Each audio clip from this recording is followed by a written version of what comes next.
Thank you for watching, liking, commenting, sharing, and subscribing right now. So, how many of you have heard of Doctors Without Borders? Okay, that's good. And how many of you have heard about Geeks Without Borders? Okay, probably not because it hasn't started yet. But the good news is we're going to learn a bit more about it. Let me see here. That's odd, but okay. Actually, you've got a Bitly link for it, right, Johnny? Okay. He's just gonna pull up Bitly. Go ahead and give it a second. Go ahead and pull it up. So Johnny is actually also one of the people responsible for the GnomeDex Open Government Hackathon, which I think geeks understand what a hackathon is, but non-geeks kind of get scared when you say the word hack and government. So it's generally a good thing, actually an idea that was catalyzed by someone I've had the pleasure of working with before, Adam Calzi, and another longtime GnomeDexer, I think, but the last time he was here was 2004, back in Tahoe, if I'm not mistaken. Either way, one of the people responsible for the hackathon happening on Sunday, which you are all invited to, starting Saturday evening 5, going to Sunday evening 5? If okay. So you're all welcome to that. They're giving away quite a few prizes, including the iPad, and you're more than welcome to stop by to see, what is going to happen at any point in time. Very loose, especially if you're a developer.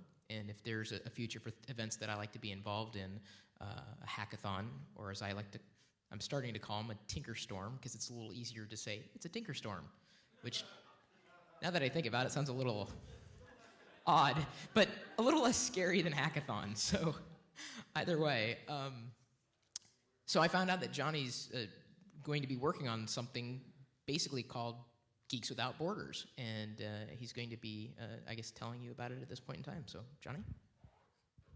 Thank you. Wow, that's loud. Okay, now I've got it. Hi, I'm Johnny Diggz. I am the Chief Technology Evangelist for Tropo. We're a company based out of San Francisco that makes it really easy to do stuff with the phone. I'll tell you more about that later. First of all, I want to talk about what happened about a year ago in June of 2009. I attended a conference called the 140 Characters Conference. Anybody attend?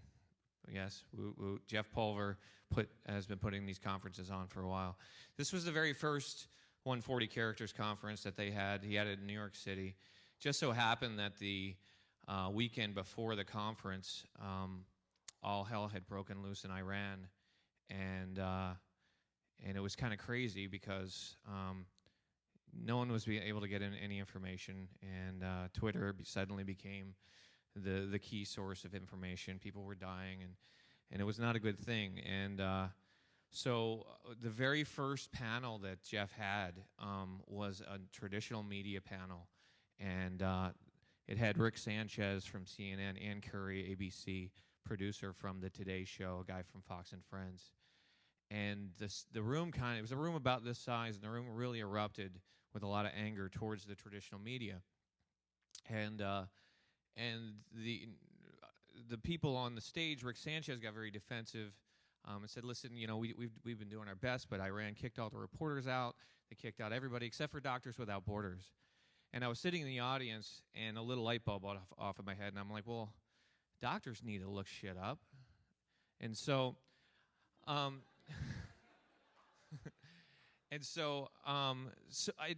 it didn't quite come to me yet, and I kind of didn't have a full grasp of it. So I'm going to take us back to a few years, back to 1995. This is a picture of me, literally with one hand on a computer keyboard and the other hand on a piano keyboard. I'm a musician, and back then I was doing things with MIDI and hacking computers together. I was working for like a company called Raymond James in the tech support, and not very happy with where I was in life, but I was young, and I'd heard through the grapevine that a friend of mine from high school or actually from middle school, had started a company, and he was making Atari Jaguar games.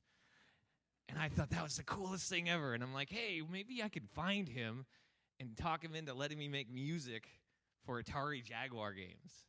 And so I did. I sent him an email on Prodigy.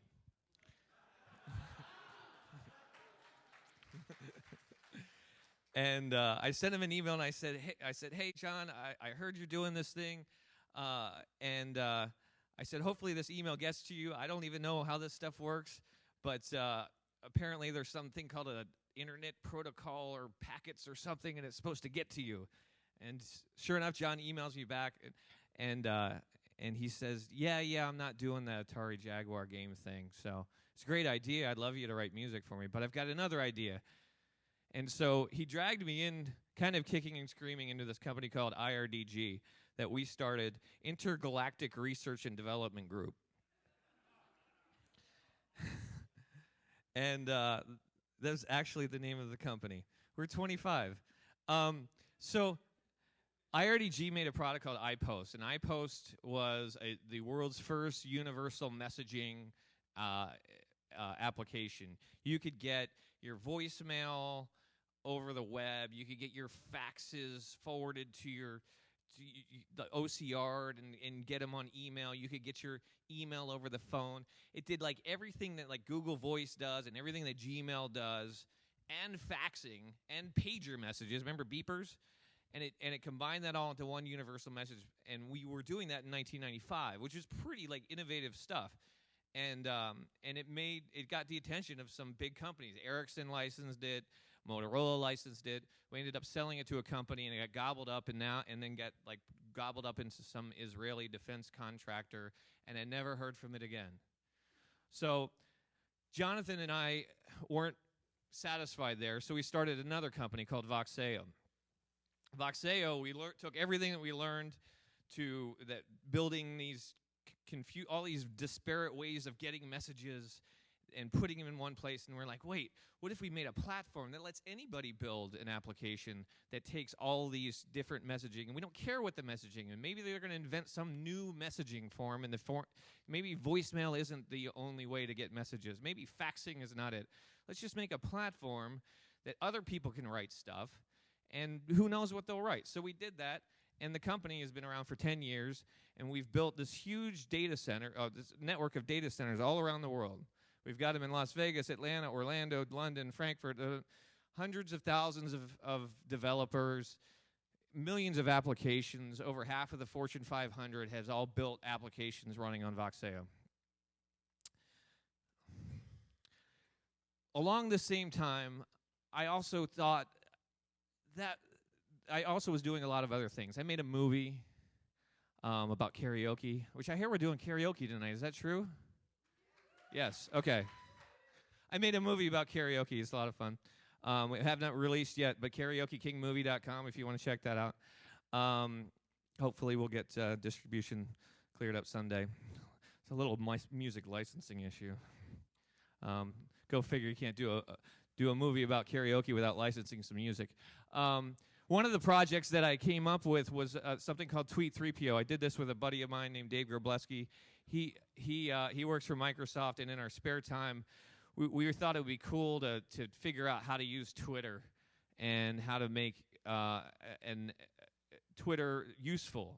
And so we were sitting on his front porch, and I had just gotten back from this 140 characters conference, and all the stuff in Iran had happened, and I was trying to figure out how can we use this to help people. And these police cars go racing by, and we're like, I wonder where they're going. And so I found out that in Orlando, the police department publishes an XML feed of all of the active calls of what's going on. And so we just built a little hook that grabs that stuff, breaks it down into neighborhoods. They have it broken down into police districts, but that's not helpful. I don't care what police districts are. I live in a neighborhood. So I happen to live in a neighborhood called Delaney Park. And in Delaney Park, I'm subscribed to the Twitter feed. Now, this happened yesterday. I got a tweet. I was in San Francisco getting ready to talk to the 140 Characters Conference, and I see this tweet. Obstruction on highway, Delaney Avenue and Avalon Boulevard. That's the corner where my house is. So 10 minutes after somebody called the police and said there's an obstruction on the highway, I saw this tweet. And so I called my house sitter and said, what the hell is going on? And sure enough, there was a big tree. You can't really see it in the photo here, but there's a big tree. This is my house. That's my cat. So fortunately, that's my neighbor, and so it was just a real example that just happened about how you can make differences in real time just on a small scale. And we call it hyper-local news, hyper relevant to like a block around you, right? But the real thing that came out of this is a concept I've thought of called Geeks Without Borders, and all of this kind of stemmed from that realization that that doctors need to look shit up, and that's kind of where I started. But then I realized, well, that's a good phrase, but what does it mean? What does it mean? So I went to the Doctors Without Borders website and I looked up their mission statement, and I decided that we weren't going to be helping people by giving blood transfusions, but how could we help people? And so I came up with this mission statement. This is more of a guideline. I feel like Jerry Maguire saying like the reverse of it. It's not really a mission statement yet because it's not solidified. But the idea that I came up with Geeks Without Borders is that we create an international organization of geeks that are working together to help people whose survival is threatened by lack of access to information or technology through violence, neglect, or catastrophe.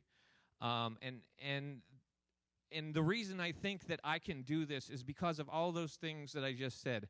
I helped found Voxeo.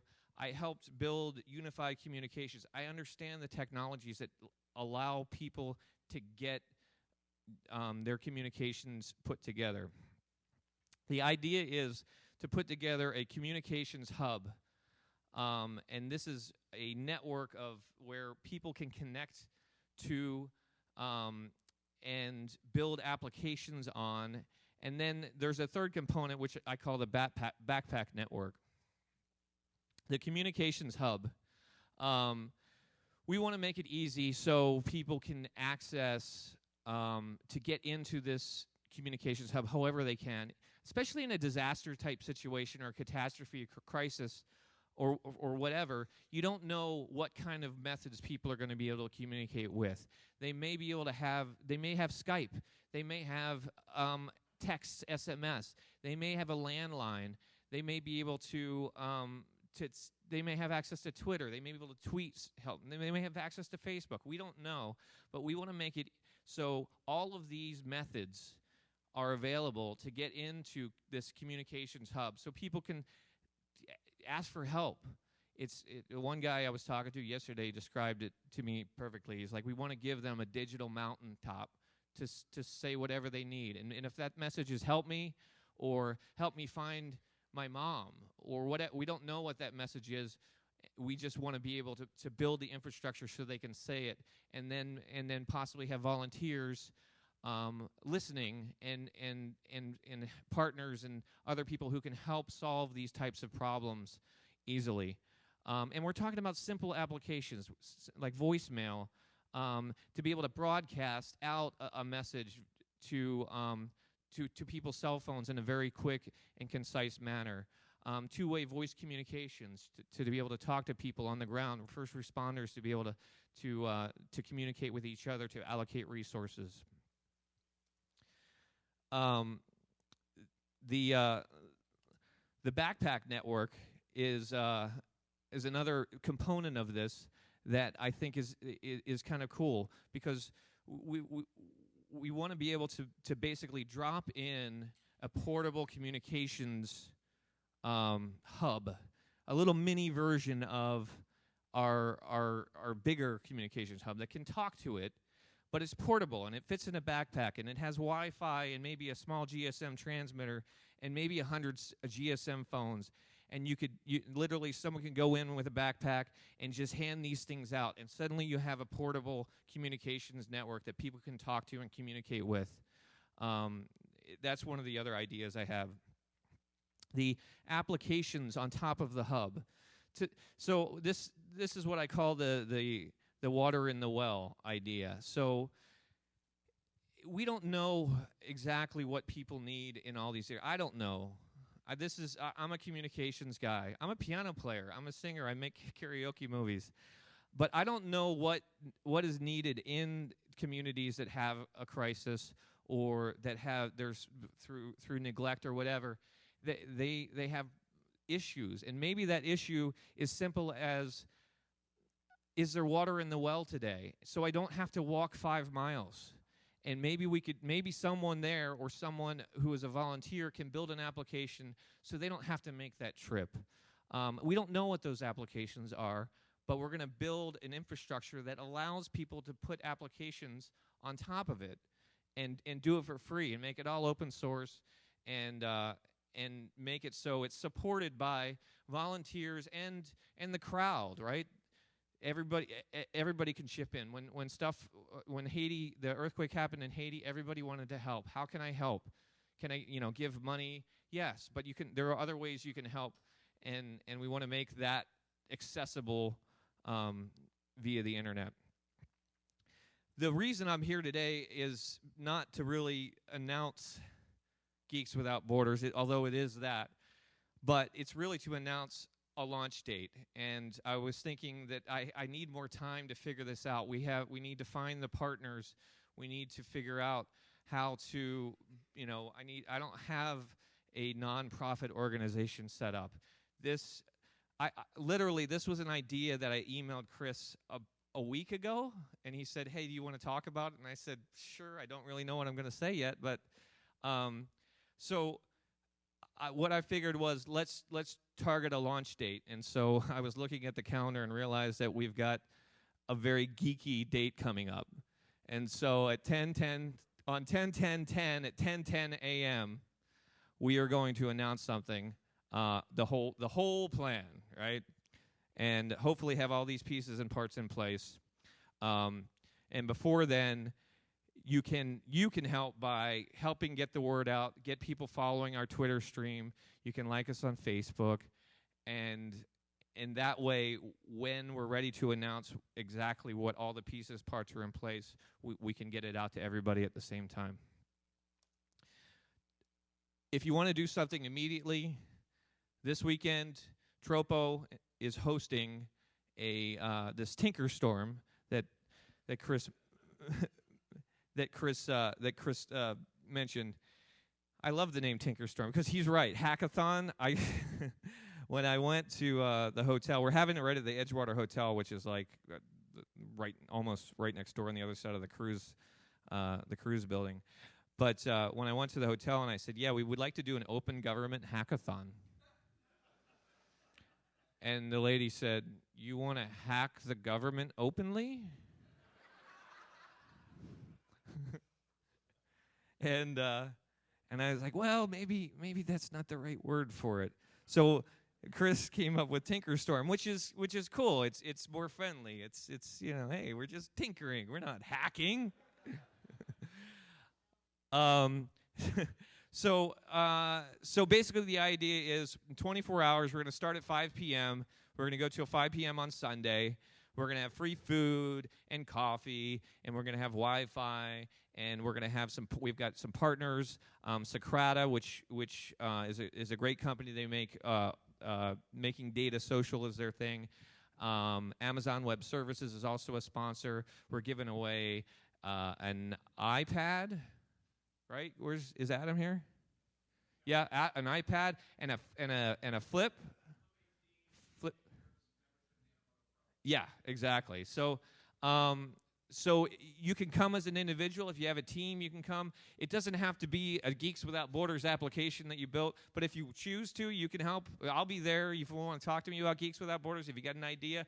I met a guy yesterday from 140 Characters Conference, and he told me that he started a group in 1999 called the Geek Corps, which is kind of like the Peace Corps, and he said, I learned a lot from that. He said it's been pretty much defunct since 2004 because it got really expensive, and they were sending people on planes into impoverished countries, and it just was really, really expensive. And he was like, I'm glad you're not doing that, and I'm glad too, because we're really talking about a communications and technology infrastructure to help people communicate their needs. So if you want to join, there's the if you go to bit.ly Tinkerstorm 2010, you can register. We ask that you do that so we kind of have an idea of how much food we need and all that stuff. Or if you just want to stop by and not participate, we'll be there all day from 5 p.m. I don't know if I'm going to be awake all 24 hours, but I'm going to give it a shot. I've been on the road now for about 2 weeks, so. So anyway, that's what I've got. If you want to reach me, you can get me at Johnny Diggz on Twitter. That's my email address as well. And thank you very much.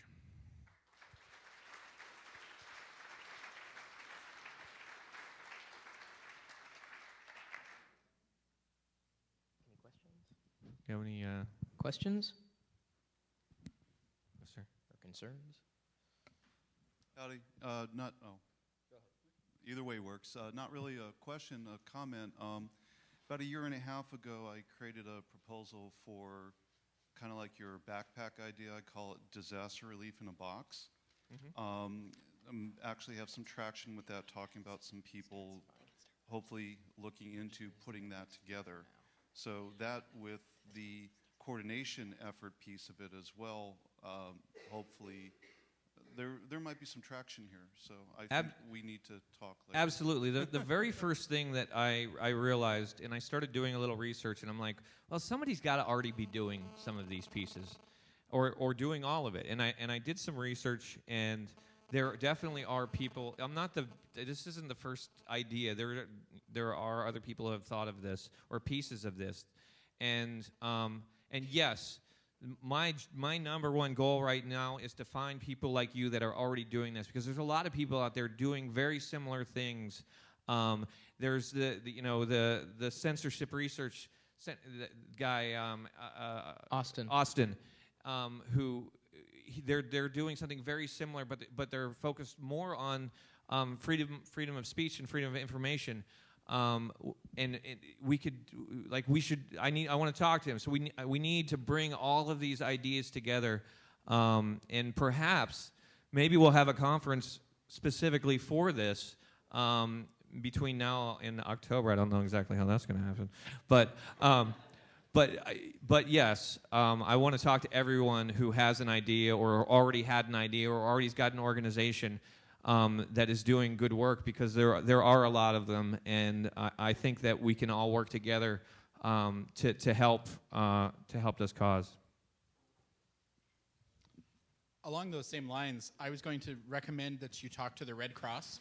Absolutely. I have a friend. I work for Intel, and I'm sure that other big companies do similar stuff. When Hurricane Katrina happened, and they've done it other times, I had several friends deploy basically with the Red Cross with truckloads of network equipment and laptops and things to basically provide the kind of stuff that you're talking about with Geeks Without Borders for people in disaster relief areas. So definitely some opportunities there to connect with big companies. Absolutely, yes. I know of two groups that are doing stuff like this. Ken Burns is doing Frontline SMS. He's based out of Britain, primarily doing it in Africa. They're doing it not only for disaster recovery or disaster response, but also for emerging companies or emerging countries who they're trying to launch democracies, who are doing it to like get out the vote. Mm-hmm. And then also, so there's some groups doing it. And also Nokia is doing a really cool research project called Instant Communities, where it's using Bluetooth and Wi-Fi that are already in the handsets to create communities and communication platforms where infrastructure doesn't exist. But the Frontline SMS stuff is something you should really check out. Absolutely, yeah. Thank you. Back here. In the spirit of all these recommendations, a former Gnomedexer from 2 years ago, Amanda Koster, does Salam Garage, and it's essentially a team that already works with NGO stuff as far as getting people on the ground, sending teams of geeks to take photos and blog and kind of interact with people and bring back positive stories. So she's already got this huge network already kind of in place, and it has a direct tie to Chris here, having spoken 2 years ago, and would be a great contact. That's fantastic. Someone told me a story yesterday about I guess there was a coup recently in I believe it was Thailand. Is that right? Was there a coup in Thailand? I don't know. I'm just American. I don't pay attention to the rest of the world. Anyway, so there was a girl who had a blog, just one girl who, and apparently she had a picture that she posted on her WordPress blog, and the picture was really one of the only documented evidences of this coup that had happened, and so her blog got barraged and just crushed over the amount of traffic that it got. And I was thinking, wouldn't it be cool if she could just tweet to, Geeks Without Borders, say, hey, help me, and we could just grab her WordPress blog and put it up on, Amazon Web Services or something else. So, one, she's safe and it's out of her control. So if somebody's mad at her for, posting this picture, it's out of her control and she doesn't have to worry about it. And also can handle the traffic so the rest of the world can get the information. I actually have a question for Yes, you. sir. Yeah, your Twitter feed, the news, the local, what'd you call it? Oh, Tweet 3PO. Yeah. With that tweet that you got, was there any concern that your cat may have been involved with the falling of the tree? My cat is highly suspect in everything that happens around my house. Actually, I say my cat. It is not my cat. We cohabitate. She walks by when I open the door and says, "Sup, where's the food?" And then very quickly wants to leave. So, thanks. Yep, I'm live. Hello. Okay. Hi. Your example just of the. It's me. No, it's him. Okay, it's you. Okay. It's all of us. We're all connected. Your example just was the political background of that one example, of being able to take her WordPress and with Doctors Without Borders, do they have a certain Switzerland type of paradigm where they try to stay above the political? And are you concerned that? Sure. Yeah, the politics can get tricky. I was talking with someone about this last week, and we were talking about Iran specifically, and China, and I guess North Korea would be another example of where the government really controls access to information. I think that we might be able to assuage some of these concerns that those governments may have, because their biggest thing is they want to snoop, they want to know what's going on. And in a disaster type situation, we don't care. Snoop away. And so I think that as long as we give them the ability to monitor what's being sent, we're not trying to make it's not an encrypted secret messaging infrastructure we're trying to make. It's an open one. So I'm hoping that we'll be able to still work with countries that the political situation is difficult. I stay out of the politics of it, and I think we should too. It's just about building a infrastructure that other people can communicate on. We're not really focused on the content.